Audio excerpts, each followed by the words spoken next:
कर पाएगा। इसमें एक लैंडर, एक रोवर और एक प्रपल्शन मॉड्यूल शामिल है। लैंडर और रोवर चंद्रयान 2 के विक्रम लैंडर और प्रज्ञान रोवर के जैसे ही होंगे, लेकिन कुछ बेहतर इम्प्रूवमेंट्स के साथ, जिनकी बात हम आगे इस वीडियो में करेंगे। लेकिन चंद्रयान 2 के ऑर्बिटर की जगह इस बार चंद्रयान 3 में एक प्रपल्शन मॉड्यूल होगा, जो कि किसी ऑर्बिटर की ही तरह चांद को ऑर्बिट करेगा। लैंडर और ग्राउंड कंट्रोल के बीच कम्युनिकेशन के लिए इसे रिले के तौर पर यूज किया जाएगा। चलिए अब इसके तीनों कंपोनेंट्स को डिटेल में जानते हैं। सबसे पहले बात करते हैं इसके प्रपल्शन मॉड्यूल की। ये एक बॉक्स लाइक स्ट्रक्चर होगा, जिसके एक साइड पर पावर के लिए सोलर पैनल्स लगाए गए हैं। इसके टॉप पर एक बड़ा सिलेंड्रिकल स्ट्रक्चर है, जिसे आप इंटर मॉड्यूल अडेप्टर कोन भी कह सकते हैं, जो कि लैंडर को माउंट करने के लिए है। इसके अलावा इसकी दिशा और गति को कंट्रोल करने के लिए मेन थ्रस्टर भी लगाए गए हैं।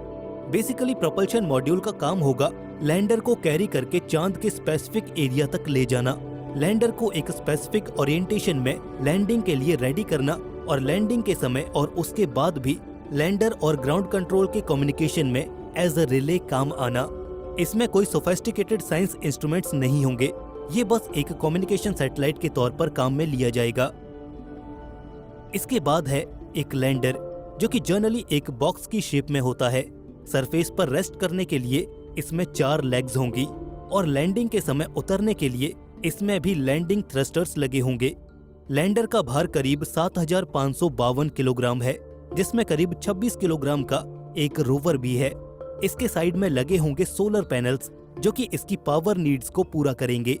इस मिशन में इसरो की सबसे बड़ी चुनौती होगी सफलतापूर्वक चांद की सतह पर टच डाउन करना, और इसके लिए इस लैंडर में कई तरह के सेंसर्स का यूज किया गया है, जैसे कि accelerometer, altimeters, Doppler velocimeter, star sensors, inclinometer, touch down sensor और कैमराज, जो कि खतरे को भांपने और सतह को सही से मॉनिटर करने और किसी भी हजार्ड को अवॉइड करने के लिए यूज किए जाएंगे। और ये सारा तामझाम होगा इस लैंडर को सही से चांद की सतह पर उतारने के लिए।